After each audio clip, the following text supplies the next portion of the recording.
नमस्कार, उत्तराखंड समाचार में आपका स्वागत है। मैं प्रियंका मलिक। सबसे पहले मुख्य समाचार। प्रसिद्ध उद्योगपति रतन टाटा का 86 वर्ष की आयु में मुंबई में निधन। शाम 4 बजे राजकीय सम्मान के साथ किया जाएगा अंतिम संस्कार।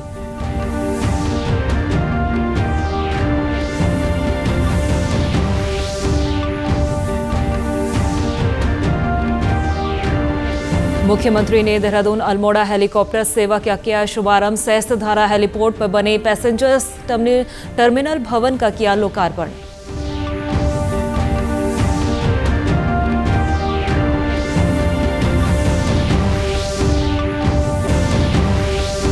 और देहरादून पुलिस ने अंतर्राज्यीय मानव तस्करी गिरोह का किया पर्दाफाश। 3 नाबालिग बच्चियों को नौकरी का लालच देकर बेचने की फिराक में थे आरोपी, 2 गिरफ्तार।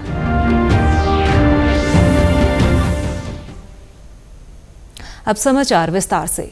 प्रसिद्ध उद्योगपति और परोपकारी रतन टाटा का 86 वर्ष की आयु में मुंबई में निधन हो गया। उनका एक निजी अस्पताल में इलाज चल रहा था। टाटा सन्स के चेयरमैन एन चंद्रशेखरन ने एक बयान में श्री टाटा के निधन की पुष्टि की है।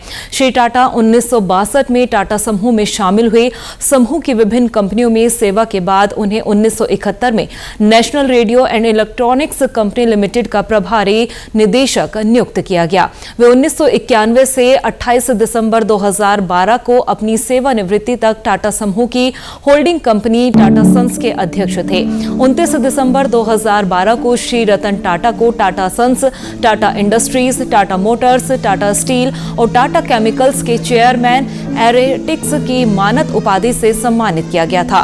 भारत के सबसे सम्मानित व्यापारिक दिग्गजों में से एक श्री रतन टाटा ने 2 दशकों से अधिक समय तक टाटा सन्स के अध्यक्ष के रूप में काम किया। वे टाटा ट्रस्ट के जरिए परोपकार में गहराई से शामिल थे। उन्हें 2000 में पद्म भूषण और 2008 में पद्म विभूषण सहित कई पुरस्कारों से सम्मानित किया गया था। उनके निधन पर राष्ट्रपति द्रौपदी मुर्मू, उपराष्ट्रपति जगदीप धनखड़ और प्रधानमंत्री नरेंद्र मोदी ने शोक व्यक्त किया।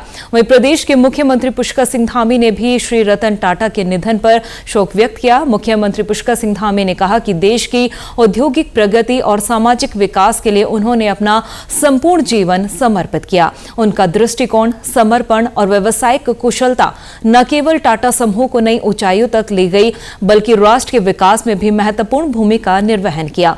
मुख्यमंत्री ने कहा कि रतन टाटा जी ने रोजगार सृजन, समाज के सशक्तिकरण और नवाचार के क्षेत्र में अभूतपूर्व कार्य किया है। उनका जीवन हम सभी के लिए प्रेरणा का स्रोत है। मुख्यमंत्री पुष्कर सिंह धामी ने सहस्त्रधारा हेलीपैड पर बने पैसेंजर्स टर्मिनल भवन का लोकार्पण किया। इस दौरान उन्होंने देहरादून अल्मोड़ा हेलीकॉप्टर सेवा का भी शुभारंभ किया। मुख्यमंत्री ने कहा कि हेली सेवा शुरू होने से यात्रियों को बड़ी सुविधा मिलेगी। उन्होंने बताया कि शुक्रवार से सेवा का विधिवत संचालन शुरू होगा। आपको बता दें कि देहरादून अल्मोड़ा हेलीकॉप्टर सेवा का 2 अक्टूबर को सफल ट्रायल हो चुका है। वहीं मुख्यमंत्री पुष्कर सिंह धामी ने कहा कि हेली सेवा के शुरू होने से सफर आसान होगा। मात्र 1 घंटे में ही अल्मोड़ा और देहरादून की दूरी तय होगी। साथ ही पर्यटन को बढ़ावा देने की दिशा में भी यह हेली सेवा महत्वपूर्ण भूमिका निभाएगी।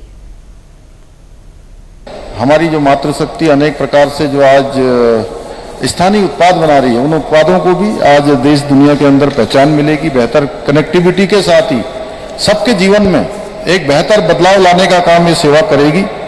भाइयों बहनों, हम सभी जानते हैं उत्तराखंड जहाँ देवभूमि है, वहीं देवभूमि में जो अल्मोड़ा शहर है, ये उत्तराखंड के प्राचीन नगरों में से एक है। इसका अपना एक ऐतिहासिक और सांस्कृतिक।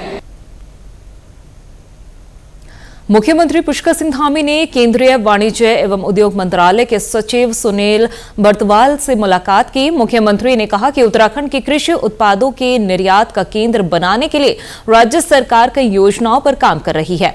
उन्होंने कहा कि राज्य के उत्पादों को बढ़ावा देने के लिए हाउस ऑफ हिमालयाज का शुभारंभ किया गया है। उन्होंने कहा कि राज्य में जैविक खेती, जीआई टैग उत्पादों को बढ़ावा देने और राज्य के उत्पादों को विश्व स्तर पर ले जाने के लिए एपीडा की भी महत्वपूर्ण भूमिका भूमिका है। भारत सरकार के सचिव सुनील बर्थवाल ने बताया कि प्रसंस्कृत खाद्य उत्पाद निर्यात विकास प्राधिकरण वाणिज्य मंत्रालय की तरफ से पहली बार किसी राज्य में इंडस्ट्री इंटरेक्शन मीट का आयोजन किया गया। उन्होंने कहा कि इंडस्ट्री इंटरेक्शन मीट कार्यक्रम में 200 से अधिक प्रतिभागियों ने हिस्सा लिया, जिसमें से उत्तराखंड राज्य के मुख्य एग्रो प्रोसेसिंग एवं एलाइड इंडस्ट्री के सीईओ ने भी प्रतिभाग किया। सचिव सुनील बर्थवाल ने इंडस्ट्री इंटरेक्शन मीट के आयोजन में राज्य सरकार के सहयोग के लिए मुख्यमंत्री का आभार व्यक्त किया। पुलिस महानिदेशक अभिनव कुमार ने सीबीसीआईडी और इकोनॉमिक्स ऑफेंस विंग में लंबित चल रहे मामलों में की गई कार्रवाई की विस्तृत समीक्षा की। समीक्षा के दौरान सीबीसीआईडी के सेक्टर देहरादून और हल्द्वानी के क्षेत्राधिकारियों ने सेक्टरवार अपने यहां लंबित चल रही विवेचनाओं को लेकर पुलिस महानिदेशक को तथ्यात्मक रूप से अवगत कराया गया। साथ ही अपने अपने सेक्टरों में वर्तमान समय तक की गई कार्रवाई का विस्तृत ब्यौरा भी पेश किया। पुलिस महानिदेशक ने लंबित मामलों का जल्द निस्तारण करने के निर्देश दिए। साथ ही वांछित चल रहे आरोपियों पर इनाम घोषित करने के अलावा कोर्ट में चल रहे मामलों में प्रभावी पैरवी कर अभियुक्तों को अधिकतम सजा दिलाने के निर्देश दिए। और यहां रुकेंगे एक छोटे से ब्रेक के लिए, आप बने रहिए हमारे साथ।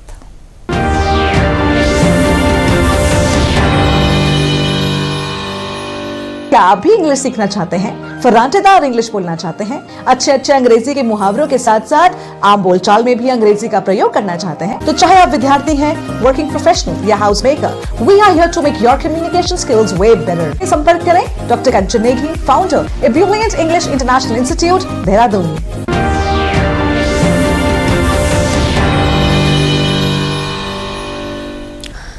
ब्रेक के बाद एक बार फिर से आपका स्वागत है। अंतरराज्य का पर्दाफाश करते हुए देहरादून पुलिस ने गिरोह का पर्दाफाश किया है। गिरोह के सदस्य 3 नाबालिग बच्चियों को पैसे और नौकरी का लालच देकर बेचने के लिए दिल्ली से देहरादून लाए थे।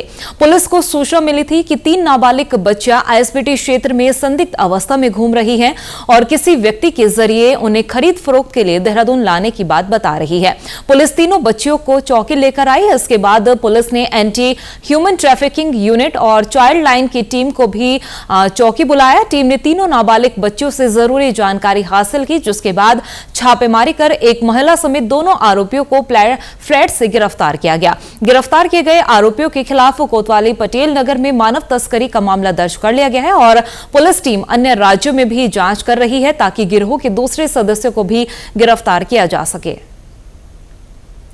दशहरे में मिलावटखोर आपकी सेहत के साथ खिलवाड़ ना कर सके, इसको लेकर देहरादून जिला प्रशासन मुस्तैद है। जिलाधिकारी समीन बंसल का कहना है कि त्योहारी सीजन के मद्देनजर खाद्य पदार्थों को लेकर विशेष एहतियात बरती जा रही है। खाद्य विभाग की टीमें लगातार छापेमारी अभियान चला रही है। इसके साथ ही जिलाधिकारी ने सभी से अपील की कि बिना प्रशासन की इजाजत के रैली या जुलूस ना निकाला जाए ताकि त्योहारी सीजन में सुरक्षा व्यवस्था बेहतर बनाए रखे और पुलिस प्रशासन इस व्यवस्था को बनाने में फोकस कर सके।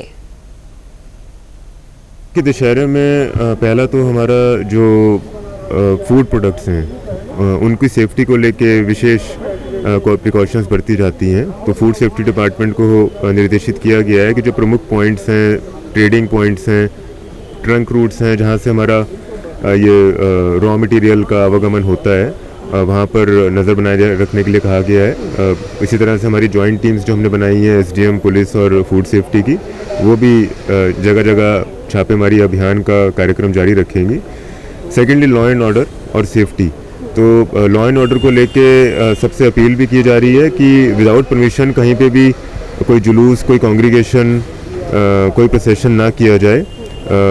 परमिशन का तात्पर्य ये होता है कि जब तक पुलिस प्रशासन को पता नहीं रहेगा कि यहाँ पे हमारे स्थानीय लोग इकट्ठे होने वाले हैं, सो वहाँ पे डिप्लॉयमेंट करनी पड़ती है। वहाँ पे अन्य अरेंजमेंट्स जो पानी के हैं, फायर ब्रिगेड के हैं, वो पहले से समय से पहले रखने पड़ते हैं, तो वो हम समय कर सकें।